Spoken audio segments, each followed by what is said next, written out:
Bueno, yo creo que ustedes me conocen a mí. Yo soy un actor mexicano, un comediante, y deben conocerme porque yo siempre he tratado de darles a ustedes un poco de felicidad, un poco de alegría. Mi nombre es Mario Moreno Cantinflas.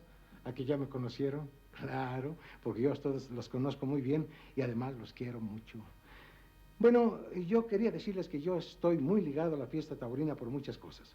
Primeramente porque pues yo he toreado, segundamente porque soy muy amigo de los toreros españoles, terceramente porque soy muy amigo de los toreros mexicanos y cuartamente, como si dijéramos, porque soy ganadero. Sí, mi ganadería es Moreno Reyes Hermanos.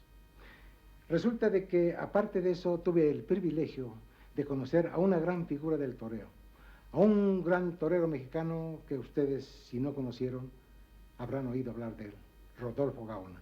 Sí, tuve el privilegio de íntimamente pues estar con él, jugaba dominó, hablábamos, él hablaba muy poco, pero yo hablaba más, de manera que estábamos, como quien dice, parejos. Y yo quisiera, pues, aparte de esto, decirles a ustedes tantas cosas que en realidad, porque hubo momentos, como le dije una vez a Rodolfo, oye, es que de esas cosas que y dicen, no, hasta eso. Entonces, fíjense ustedes qué forma de tan taurina, de que en realidad, claro, si uno ve las cosas en esa forma, pues taurinamente yo creo que está bien. Y yo les deseo a ustedes que estén como deben de estar, porque no tienen por qué estar mal. Y después de eso y encima de lo demás, pues, voy a ver si hago esta carambola porque me quedó muy difícil.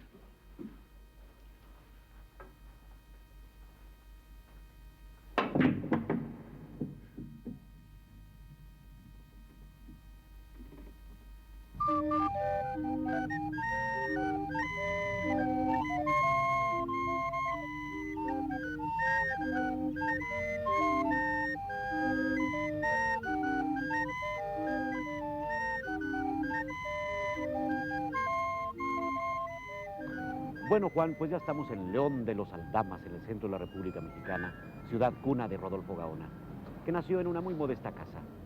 Debo aclararte que su padre era español, nacido en Navarra, y su madre, doña Regina Jiménez, india mexicana. Posiblemente Rodolfo asistió a la escuela primaria y la terminó. Pero dada la pobreza en la casa, Rodolfo Gaona entró de aprendiz de zapatero. Posiblemente asistió a algunas corridas de toros y de ahí nació su afición por la fiesta. ¿Tú conoces la historia de Saturnino Fruto Ojito? Bueno, a grandes rasgos, pero sería muy simpático que tú la platicaras. Fue un tipo pintoresco. Estuvo en la cuadrilla de Frascuelo, como banderillero, regular.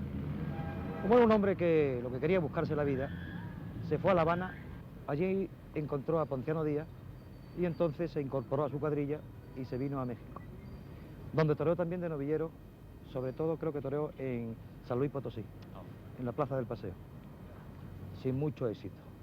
Entonces se le ocurrió ni más ni menos que domesticar 3 toros, 3 utreros, que son 3 novillos de 3 años. Oye, y lo consiguió, para llevarlo a un circo y exhibirlo por ahí. Pero se murieron los becerros y el negocio se le fue abajo. Se va a México. ¿Y qué te cree que se le ocurre? Pues se le ocurre montarse en un carricoche para anunciar las corridas de toros, en el cual llevaba cabezas de toro, muletas, capote, banderilla, en fin. Aquello era una especie de circo también. Y al público no le cayó bien. Y el hombre allí se encontró con otro banderillero que había sido también de Ponciano Díaz, que era Manolo Calderón de la Barca. Entonces estuvieron hablando de los toros, de la afición que había en México y tal, y este le dijo que aquí en León había mucha afición a los toros. Y nuestro hombre, que era como era, ni corto ni perezoso, para León, con la idea de fundar una escuela taurina. Se conoce que encontró a Gaona, que era un chavalillo, lo vio que tenía posibilidades y ahí fue el primer encuentro que tuvieron Ojito y Gaona. El aprendizaje fue duro. Ojitos era muy exigente con los aspirantes a futuros toreros. Relampaguito, que así era conocido el califa en sus primeros tiempos, se subordinó a los conocimientos del banderillero español, pues quería ser torero de escuela, llegar a saber lo más difícil del arte de lidiar toros. La primera cuadrilla se formó capitaneada por Rodolfo Gaona y Samuel Solís. Empezó a desarrollar sus actividades en el centro del país a finales de 1904. Saturnino Frutos era sumamente estricto, impartía entre los jóvenes toreros una drástica disciplina que no todos sabían soportar. Samuel Solís tomó la determinación de separarse del grupo, quedando Gaona como capitán indiscutible de la cuadrilla juvenil. El 10 de septiembre de 1907, Ojitos presentó a su pupilo ante la cátedra taurina de este país. La corrida se celebró en la antigua Plaza México de la Calzada de la Piedad. En el cartel junto a Gaona figuró Antonio Ortega, también miembro de la cuadrilla juvenil mexicana. Se lidiaron 3 novillos de la ganadería de Atenco y 3 de la de San Diego de los Padres. La corrida fue un éxito para Ojitos y Gaona, hasta tal punto que la empresa les ofreció tomar a Gaona la alternativa, a lo que Ojitos no accedió. Pensó que era mejor ir a España como novillero para lograr la consagración definitiva ante un público que consideraba más entendido.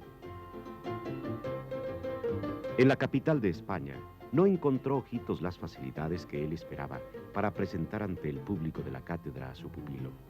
Gaona no alcanzaba a comprender por qué Ojitos no lograba una corrida para él. Recordaba que Saturnino le decía en México que su popularidad de antiguo torero, su amistad fraterna con Paco Frascuelo, hermano de Salvador, y que eran gente de muchísima influencia ante la empresa de Madrid, facilitarían su inmediato debut. A Ojitos, para salir del bache, no le quedaba otro remedio que empeñar algunas joyas y así comprar 2 novillos de Bañuelos, según unos, o de don Félix Sanz, según otros, alquilando la placita de Puerta de Hierro cercana a Madrid.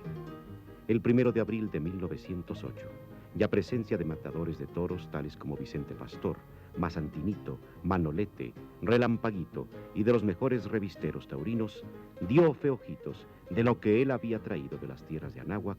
No era un principiante aventajado, sino un gran torero. Finalmente, el incansable Ojitos decide organizar por su cuenta una corrida en Tetuán de las Victorias para que su pupilo tome la alternativa. Fue el padrino un torero modesto apodado Jerezano, y el joven Gaona vistió de azul y oro. Mató 3 toros y tuvo un gran éxito. A partir de aquí, la carrera del mexicano iría en ascenso. El empresario Mosquera le firma enseguida la confirmación de alternativa, corrida de la que sale a hombros. 2 meses habían pasado cuando ya alterna en un mano a mano con Vicente Pastor. En la corrida de la prensa de aquel año, Gaona torea con Bombita y Machaquito. Así pues, cuando el novel torero regresa a su patria, después de actuar una tarde más, había toreado, sin desmerecer, junto a lo más granado del escalafón taurino de España. La misión estaba cumplida. La reválida española, tan importante para cualquier torero de México, superada con buenas notas.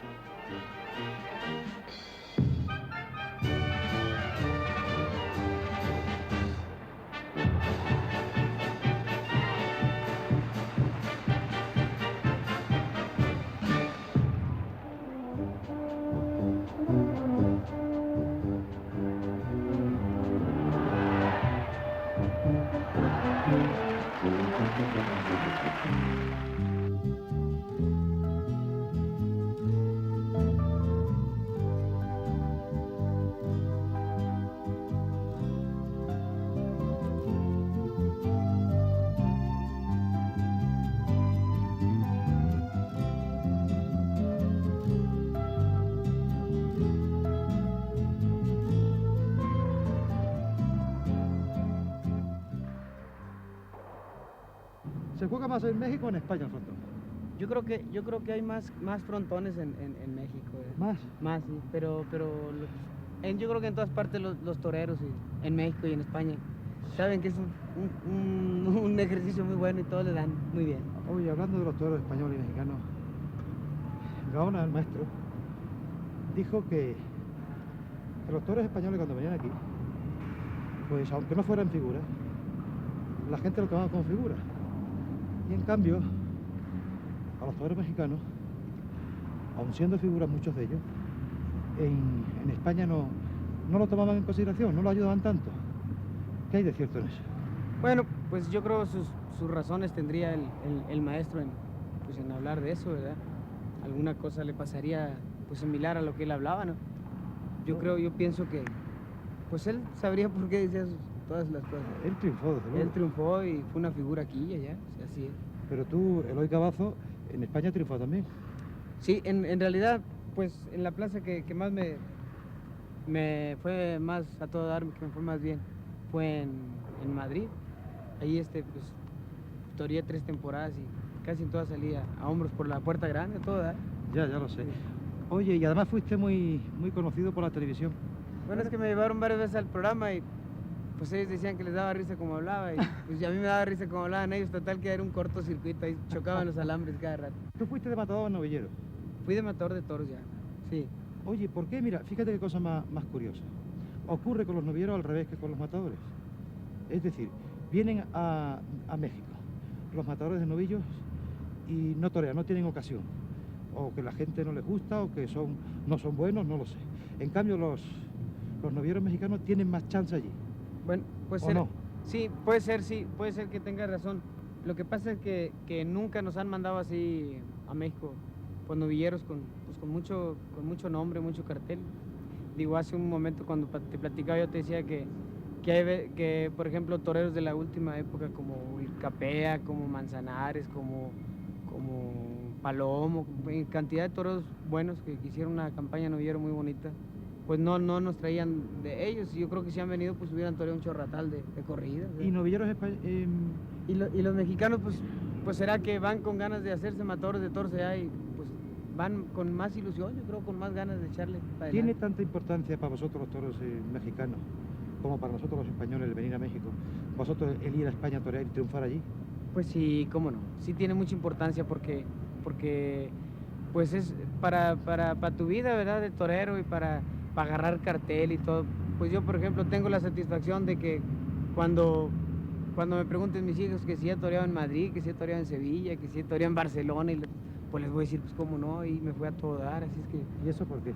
Pues porque pues de ahí nació el toreo y es una satisfacción muy bonita triunfar Oye, pues en casa ajena todo. ¿Y de plata qué? Pues de plata estuvo muy escasa, ¿me entiendes? Escasa de tiro, ¿me entiendes? ¿Por qué? Pues no sé por qué será mi ilusión. Yo te soy franco y te juro que nunca pensé en hacerme rico en España, ¿verdad? Pero pues sí, que me quedara una lanita buena, pero pues no quedó, no se ganó. Ahí será para otra vez, ni hablar. El Madrid que consume los finales de la primera década del siglo XX ve el regreso de Gaona, que sería por bastantes años vecino habitual de la villa y corte. Este año de 1909, Rodolfo incluye entre sus alternantes a Rafael el Gallo, torea 32 corridas y ocupa el tercer lugar entre los diestros en activo. Un toro mata en Madrid a su peón de confianza. En Elvas, Portugal, debuta de novillero un sevillano a quien llaman Juan Belmonte, mientras un hermano pequeño de El Gallo, Joselito, le dicen, anda lidiando becerradas. En el mundo del toreo se aproxima una revolución, en sentido figurado. En México, al tiempo, la revolución que se aproxima es de verdad de sangre y fuego.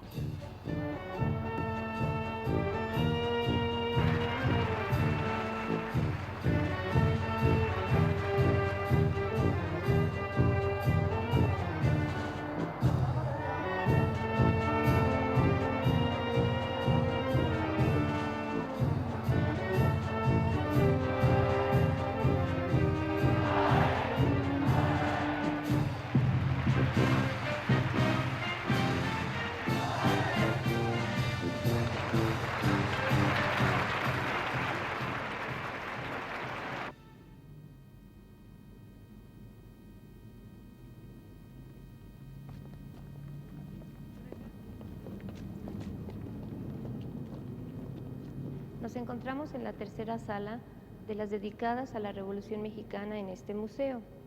Como ustedes podrán notar, las formas y colores corresponden al arte mexicano. Lo más interesante de esta sala es este mural que están ustedes viendo, que fue pintado por David Alfaro Siqueiros, uno de los 3 grandes artistas mexicanos reconocidos en el mundo entero. La Revolución Mexicana se inició el 20 de noviembre de 1910 y fue encabezada por el patriota Francisco I. Madero, quien, ayudado por el pueblo, se rebeló en contra de la tiranía de don Porfirio Díaz. Don Porfirio Díaz se encontraba rodeado de un grupo de políticos a los que la gente llamaba los científicos y de un grupo de latifundistas que eran propietarios de la mayor parte de las tierras de nuestro país.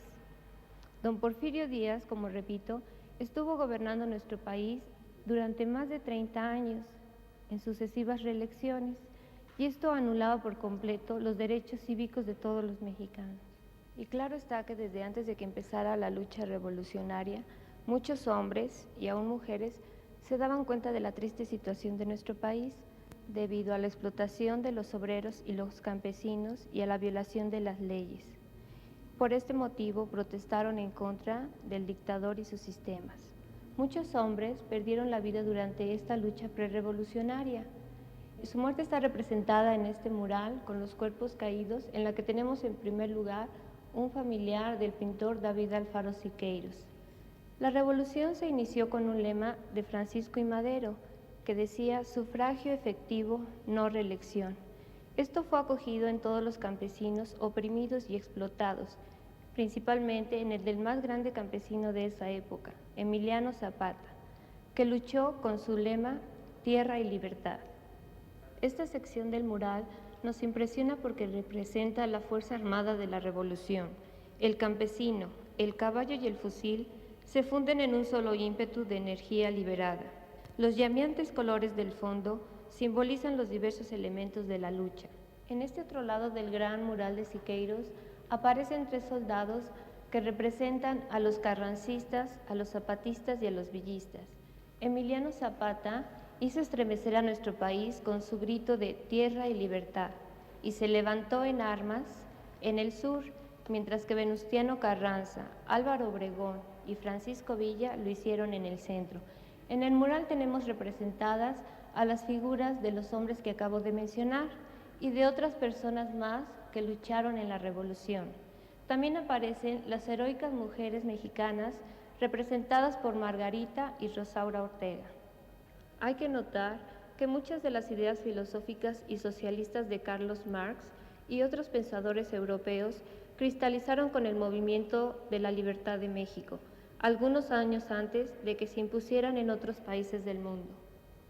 Por último, en esta sección del mural aparecen algunas figuras alegres que nos dan una idea de la decadencia social en los últimos años del porfirismo.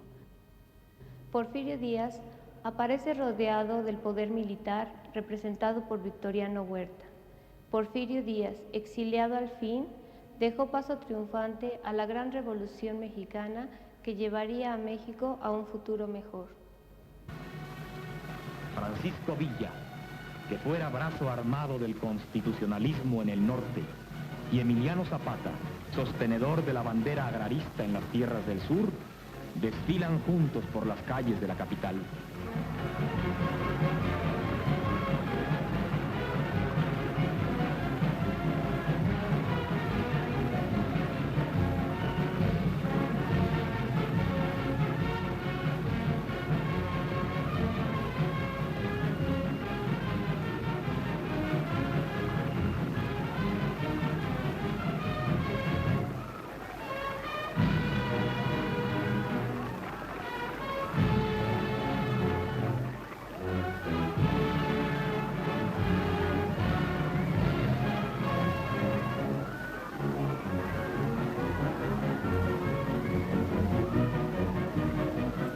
El presidente convencionista Eulalio Gutiérrez ofrece un banquete a Villa y Zapata.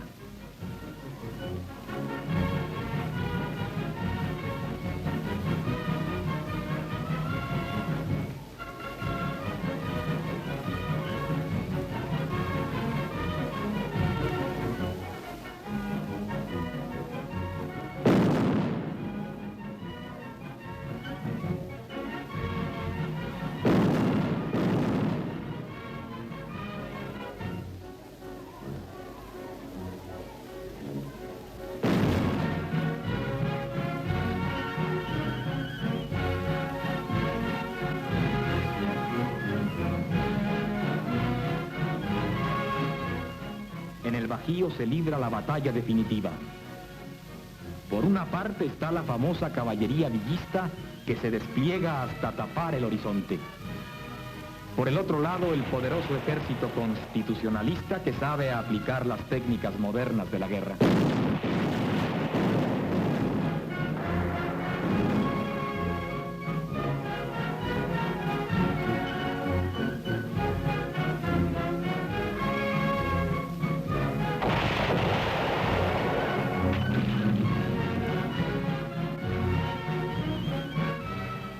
furiosa batalla de Celaya, Obregón es herido por una granada villista y pierde un brazo. El combate es sin tregua. Ambos bandos saben que aquí se decide el destino de la revolución.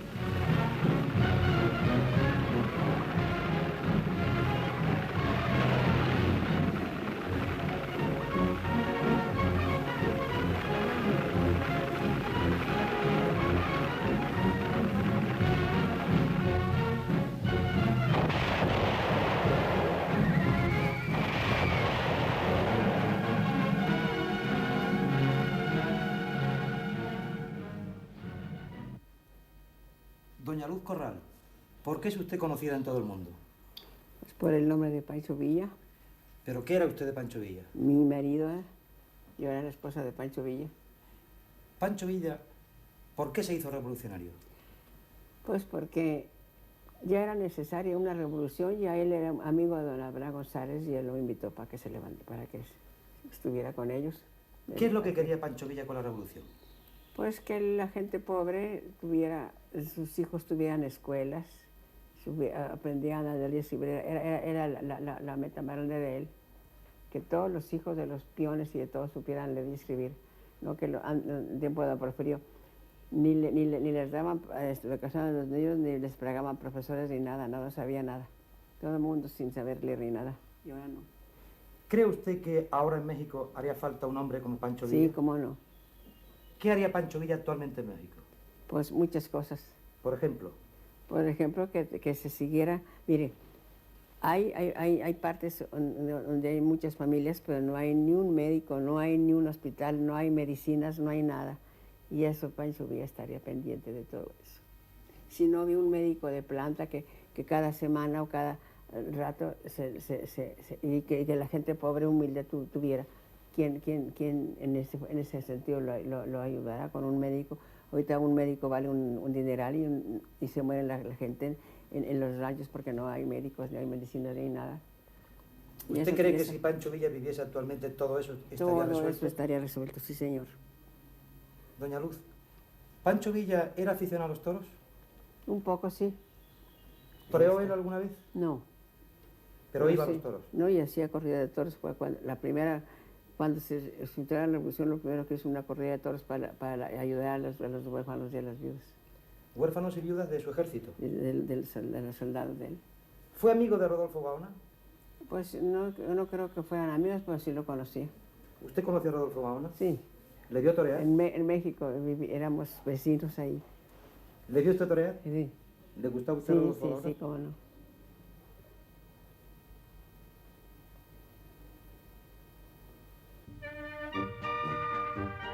En 1910, dicen los biógrafos de Gaona, que coincidiendo con la revolución en su país, él conmociona el toreo de capa con la gaonera, su peculiar lance con el capote a la espalda. Lo cierto es que son los mejores tiempos del diestro y alcanza en España y en su país una popularidad casi mítica, reflejada en los documentales cinematográficos de la época.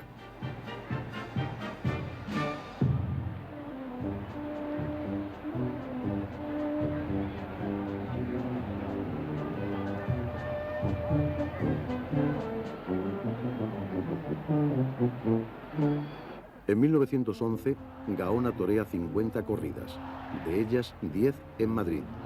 En 1912, 62 corridas, y la que él considera la mejor faena de su vida, a un toro de Gregorio Campos.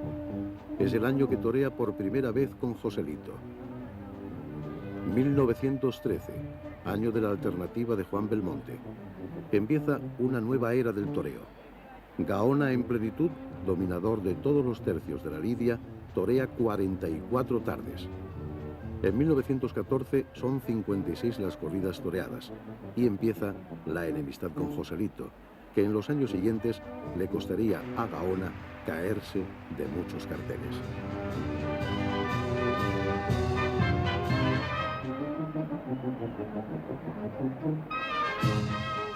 Tiempos aún heroicos en los que el lidiador tenía que afrontar muchas veces problemas como el del toro manso y aquerenciado junto a un caballo muerto.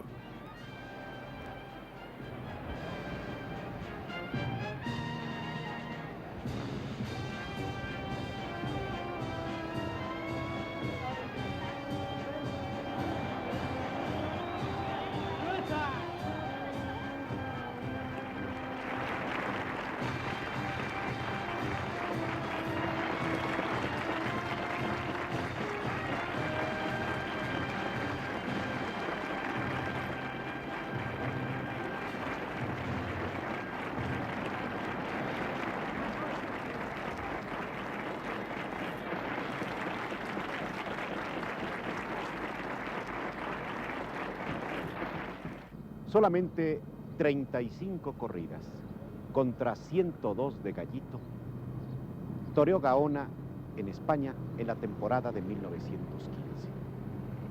Pero en una de ellas, la celebrada en Pamplona el 8 de julio, Gaona pasó a la historia, así como Sarasate pasó a la historia con su Stradivarius, por el par de banderillas puesto al toro rodillero de la vacada de Marqués de Saltillo, lidiado en segundo lugar.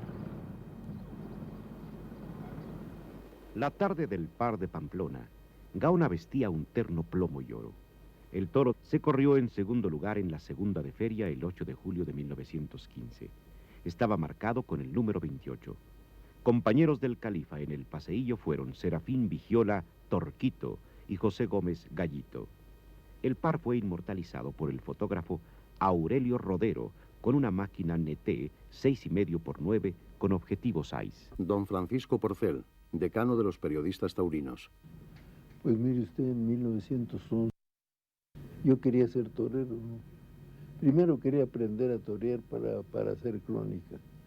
Y cuando comencé a aprender me gustó y ya quise seguir la carrera. Y fui a ver a Ojitos y me quedé con él. Pagábamos una cantidad mensual, habíamos 4 discípulos.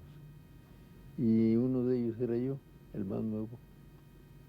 Y luego estuve con él todo 1911. Y un año después, el día 29 de junio, el día de San Pablo, mataba yo 2 toros en Miscoac, a puerta cerrada. Entonces lo convidé y mandé a un amigo que lo llevara. Cuando me vio torear el primer toro y vio cómo lo maté, se entusiasmó tanto que saltó al ruedo y me besaba los carrillos y les gritaba a los que habían pagado los toros, ¿verdad? Mejor que don Luis, mejor que don Luis. Y yo pensaba, mejor que don Luis Mazzantini, pues no había nadie. Y una vez, Gaona, ya años después, tenía yo una fotografía mía poniendo un par de banderillas. Y le dije, oye, tú dices que viendo una fotografía, conoces a un torero nomás por la fotografía. ¿Y quién es este? Dice, pues no sé quién es porque está de espaldas. Pero si no fuera tan alto, diría que soy yo. Dije, entonces yo soy tan bueno como tú. Dice, no, pues no tan bueno como yo, pero eres muy buen banderillero. No te vuelvas loco, pero eres muy buen banderillero. Doctor Díaz Garzá, usted fue íntimo amigo de Rodolfo Gaona. ¿Cómo fue como hombre? Bueno, como hombre, un hombre, bueno, desde luego un hombre de mucho talento, muy inteligente, un conocedor de las personas en las primeras de cambio, y él no se entregaba fácilmente a los que querían ser sus amigos. Primero los trataba, posteriormente, ya que él iba cultivando, iba penetrando en sus amigos, entonces ya aparecía la amistad. ¿Cuándo lo conoció usted? Bueno, lo conocí yo, a Gaona no le puedo decir la fecha, pero digamos 30 años hace. ¿Ya retirado él? Sí, ya retirado. Lo conocí yo porque en una ocasión se presentó conmigo por recomendación de José Rodolfo García para un padecimiento del oído. Él tenía un acúfeno, es decir, un ruido en el oído. Y con ese motivo se fue cultivando la amistad. Posteriormente ya nos acompañaba a ir a San Miguel, él y su esposa, doña Enriqueta, y ya la amistad fue creciendo. No era fácil para cultivar una amistad con Gaona, porque Gaona tenía que estar muy seguro de que aquel fuera su amigo, porque no se entregaba a cualquiera en las primeras de cambio. Cuando él iba ya penetrando en la persona que iba a ser su amigo, era el mejor amigo. ¿Qué opina ver de los toreros españoles, concretamente con los 2 toreros que más alternó, con Joselito y Belmonte? Bueno, él quería mucho a Belmonte, lo admiraba mucho por la revolución que hizo Belmonte en la fiesta, y admiraba mucho también a José. Decía de José que cuando a José le llegaba el agua aquí, ahí lo tapaba, porque era muy poderoso. ¿Y como persona habló algo alguna vez de él? como persona. ¿Opinaba de cómo era Joselito como persona, como hombre, como ser humano? Sí, pero no se lo quiero contar. Una vez dijo Pellicer que toreó contra los españoles, no con los españoles. ¿Usted cree que Rodolfo Gaona en sus últimos tiempos estaba como aburrido de la vida y se abandonó y digamos que se dejó morir? No.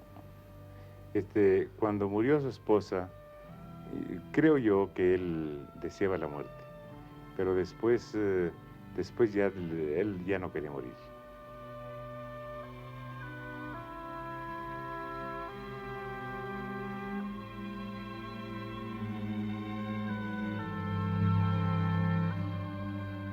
Cuando me saludó por primera vez don Rodolfo, pues al estrechar su mano, pasaron quizá una semana o dos en que no me lavaba yo las manos, porque quería tener el placer de sentir todavía pues el calor de su mano, porque se convirtió desde entonces para mí en un ídolo. Lauro Treviño, biógrafo de Gaona. Lo conocí allá por el año de 1923, en la para mí tan querida Plaza de Toros La Lidia, que existió en Chapultepec, cerca del bosque de ese nombre. Ahí concurríamos una pléyade de muchachos que queríamos ser toreros. Íbamos a ensayar, no entrenar como hoy se dice. Hoy se dice entrenar como si fuera a una pelea de box. Nosotros ensayábamos, no entrenábamos. Entonces, don Rodolfo ocurría con frecuencia a aquella plaza, que era, dicen por ahí, una copia de la Real Maestranza de Sevilla. Tuve ocasión de verle la primera vez que ocurrió a una cosa charra, que don Rodolfo frecuentaba poco porque pues no era muy afecto a eso. Había algunas tiples entonces de moda que iban por ahí y don Rodolfo iba de invitado de honor, junto con otras gentes muy significadas dentro del ambiente político de la República. Don Rodolfo era un hombre que amaba a España entrañablemente, la amaba con todo su corazón. Como ustedes saben, él casó en España con doña Carmen Ruiz de Moragas, una actriz que tenía tufos aristocráticos, creo yo. Fracasó en esa aventura y después vinieron los triunfos, triunfos que él merecía, porque se los ganaba a costa de arte que él tenía, atesoraba, y compitiendo con dos verdaderos titanes del toreo, que eran José Gómez Ortega y Juan Belmonte. También compitió, como ustedes saben, en la época de Vicente Pastor, de Rafael González Machaquito, de Rafael el Gallo, que él consideraba uno de los toreros mejores que había visto, y después con Joselito y Belmonte, dos titanes, hasta llegar a la época de Chicuelo, de Sánchez Mejías, de Marcial Alanda, un capítulo que para él fue verdaderamente, pues digamos, si cabe la palabra, espeluznante, porque él estaba muy joven en España, cuando un banderillero de su confianza, Lagartijilla, cayó herido por un toro en Madrid. Cayó a 3 o 4 pasos de don Rodolfo y él lo relataba con mucha, pues espantado de aquella cosa, porque era la primera vez que veía un torero que moría delante de él, su banderillero de confianza y a quien tanto quería. Cayó a 3 pasos de don Rodolfo degollado por un toro, no recuerdo si del Marqués de Villamarta, de Villagodio o de Felipe de Pablo Romero, no recuerdo. Él fue la última vez a recoger una cantidad de dinero que según esto habían hecho un convenio, según él me platicaba, doña Carmen Ruiz de Moragas y él, que cuando muriera alguno de los dos, recogerían determinado dinero que habían depositado en algún banco. Y le tocó, pues, la suerte, digamos, o no, de que muriera doña Carmen, y él fue a recoger a España un dinero que le correspondía, según el convenio que habían hecho. Fue la última vez que fue a España. Don Rodolfo tuvo una aureola en su vida, pocas veces igualada. Creo yo que en México, pues no ha habido un torero de la magnitud de él, que arrastró a las multitudes y que era base de temporadas. Y sí es muy grato recordar a don Rodolfo. Para mí es pues no placer porque ha muerto. Si él viviera, ahora cumpliera 90 años gloriosos, fecundos, hombre que hizo el bien toda su vida. Que aun aquellos que en España se le atravesaron, valga la palabra, pues aquí en México cuando se trató de ayudarles lo hizo. Aquí protegió a toreros que podríamos decir nombres, a Juan Anlló, Nacional II, a Juan Luis de la Rosa, a Marcial Alanda lo quería con todo su corazón, a Manuel Jiménez Chicuelo, a Alfonso Cela Celita, un torero, me parece que es el único torero gallego que ha existido, también era torero de sus preferencias. En fin, él siempre se dedicó a hacer el bien. Don Rodolfo fue para mí un hombre modelo.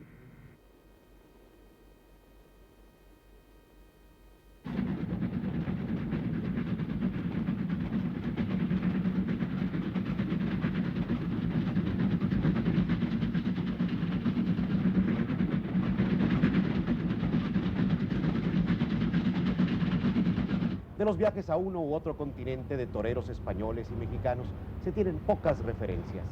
Sin embargo, se sabe que los toreros mexicanos viajaban por ferrocarril a Veracruz o Nueva York y de ahí cruzaban el charco a puertos europeos como el Havre en Francia o La Coruña en España.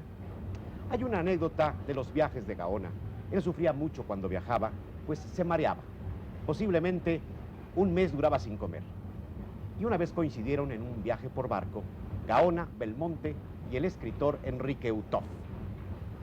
Claro, Gaona mareado siempre, y Juan Belmonte le jugaba una broma, paseándose delante de él, dando tremendos mordiscos a un gran queso manchego, y cantándole una tonadilla que más o menos dice así: dale, dale a la rueda, ruede, ruede la bola, la mujer que no canta no es la clásica española.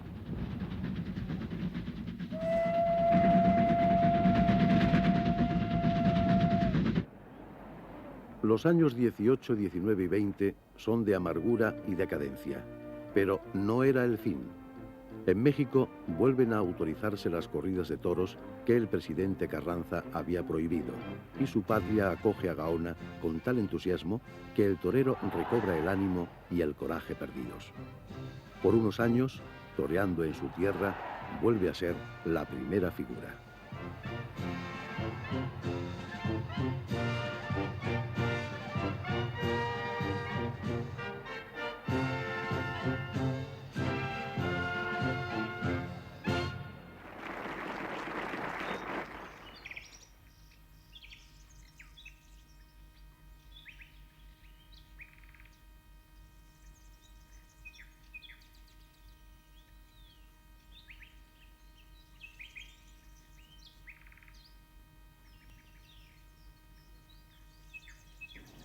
Pues en este siglo era donde mi padre le gustaba estar la mayor parte del tiempo. Él quería soledad ya, pero claro, cuando venían sus amigos, aquí se juntaban a echar la partita de dominó. Siempre desde 1950 que se cambió a esta casa, ya no quería más que tranquilidad. Ya ves cómo está ahora por la ciudad, ¿no? Y desde 50 se vino aquí la pasaba muy a gusto. Aquí caminaba. Cuando recién cambiado aquí, todavía tenía una yegua que quería mucho y daba su vuelta aquí, paseaba caballo. Pero en este siglo, cuando él estaba solo, se ponía a leer, leía mucho. Y claro, y el dominocito, no, ese no lo perdonaba. El 3-4. Oye, por cierto, Faraco, tú eras el único torero en activo que venía aquí a esta partida de Gaona. ¿Tú lo consideras el torero más importante de América? El maestro ha sido un torero en América para nosotros de mucha importancia, ya que él fue el que nos abrió el camino aquí a todos los toreros americanos desde la época de Belmonte y Gallito. En un escalafón imaginario de todos los toreros que ha habido, ¿qué número le darías tú? Yo lo pondría al maestro Gaona, fíjate, en un número muy especial, tal vez en el el segundo lugar de todos los toreros que han existido en el mundo. ¿En primero o el segundo? Para mí, particularmente en el primero. Está cerrado, señores. Ah, aprovechaste, ¿no?, para cerrar el partido, ¿no? ¿Ah? Pues nos agarraron un pilón. 14, 17, 21, 24, 36. Bueno, eso nos quitamos en la próxima.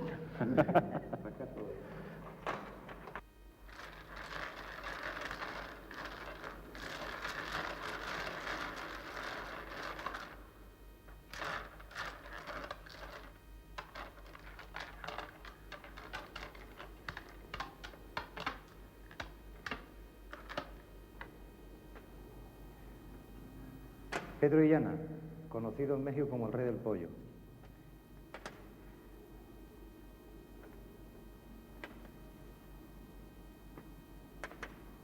Eras íntimo amigo de Gaona y un gran aficionado. ¿Por qué el maestro te llamaba el Mengue? Bueno, el maestro Gaona me llamaba el Mengue porque decía que era yo el diablo. ¿El diablo? El diablo quiere decir Mengue. ¿Tan malo lo creía? No, porque él tenía, me decía el Mengue porque veía que yo hacía cosas que le parecían extraordinarias a veces, una cosita. Tú que viviste mucho con él y fuiste a muchas corridas, cuéntanos cosas de él, algo que sea característico de su carácter, de su temperamento, de su forma de ser. Bueno, mire, el maestro, pues ya sabe quién era el maestro. Una personalidad grande, una cosa muy fabulosa. Así es que, pues yo decía del maestro, ¿qué puedo decir? Tanto que lo quise y tanto que lo estimé. Pero él ha sido la figura extraordinaria en México. Usted sí lo vio torear, ¿verdad? Pues lo vi torear en un festival en León nada más, ya retirado. Y vamos a ver, comparándolo con algún torero de ahora. Pues yo creo que me perdonen los toreros de ahora, pero pocos toreros hay como el maestro Gaona. Pues ¿qué tenía entonces el maestro Gaona que no tengan los toreros de ahora? Es que era extraordinario, era completo con las banderillas, con el capote, con la muleta y la personalidad que tenía, que era muy fuerte. ¿Y con la espada? Con la espada estuvo matando muy bien, terminó matando muy bien. Parece ser que Gaona lo que tenía era una gran personalidad, indudablemente, y además era un torero muy fino. Extraordinario, de verdad. Cuando él tomaba el capote o la muleta, sabía quién era el torero, que tenía clase. ¿Qué era mejor, como amigo o como torero? Pues como torero y como amigo fue extraordinario. Se nota que usted es íntimo amigo suyo. Fue mi compadre.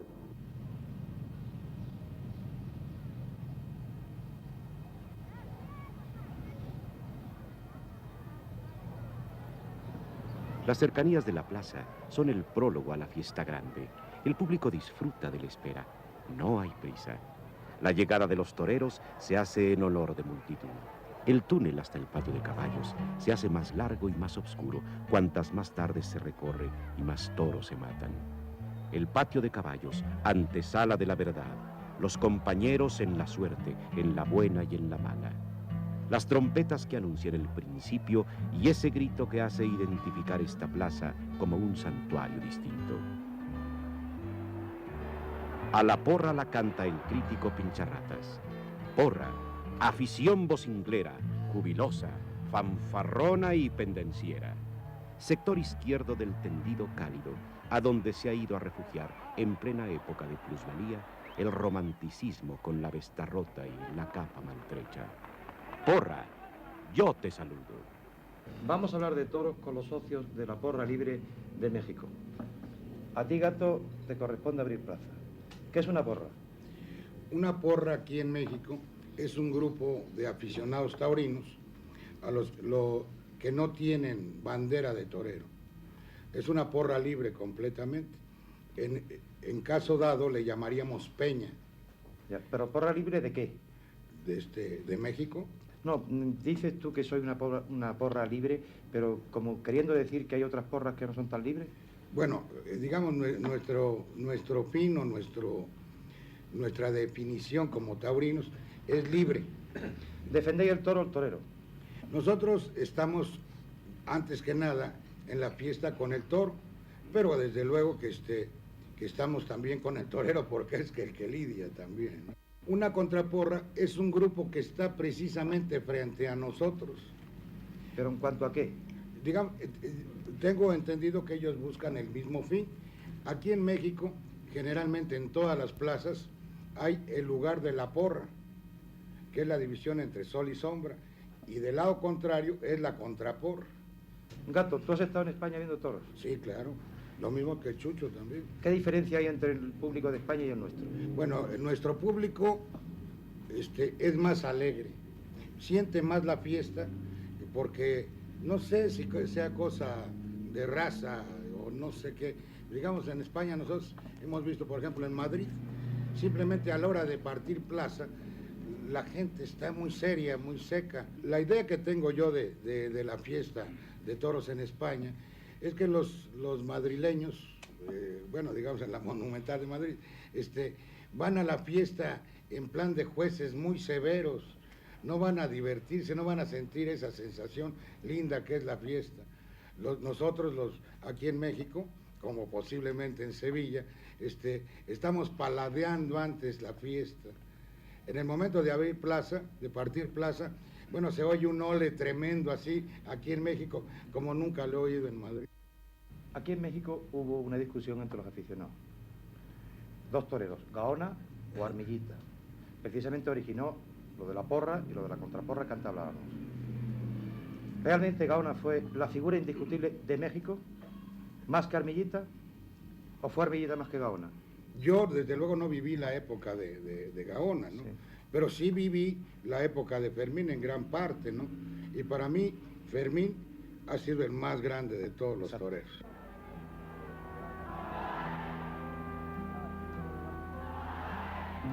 La temporada 1924-25 fue la última de Rodolfo Gaona, que el año anterior había hecho una última incursión en España para torear solo 2 corridas.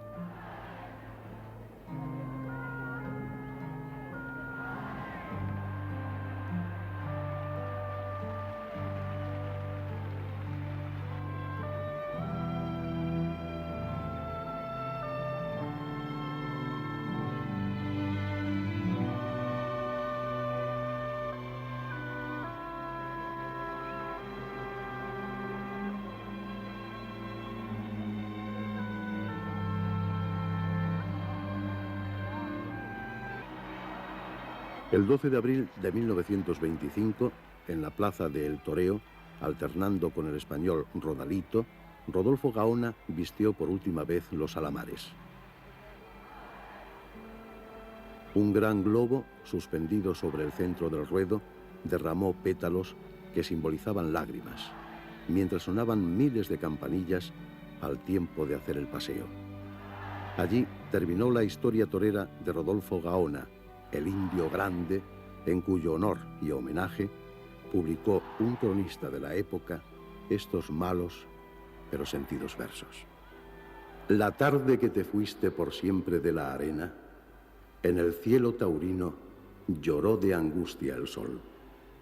El público de toros palideció de pena, y el día que contemplamos tu última faena, lloraron tristemente el indio y español.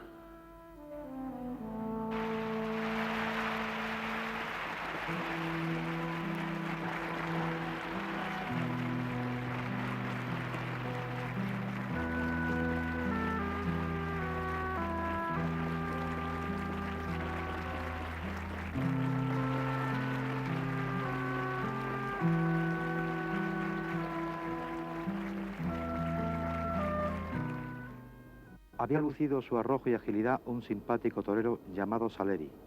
No sé si es mote o es un nombre. Encantado estaba el público con él.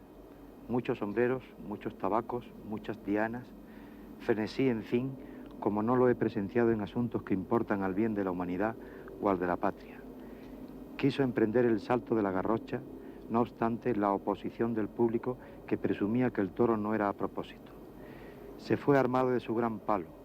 En el primer momento, el toro le obligó a retroceder, insistió no obstante, y sin darnos cuenta del cómo, lo cierto es que el toro le embistió, le prendió por la ingle izquierda, le arrojó por el alto y le volvió a recibir sobre la cabeza, viniendo enseguida al suelo.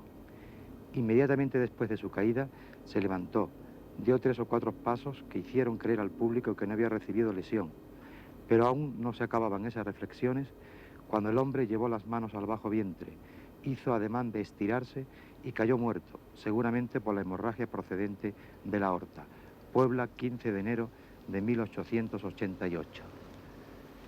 7 días después, el 22 de enero, nace el león de las aldamas, Rodolfo Gaona. A pesar de la trágica muerte de toreros mexicanos y a la desaparición de hombres como Rodolfo Gaona, lo que es indudable que la fiesta de los toros seguirá siendo el espectáculo favorito del público mexicano.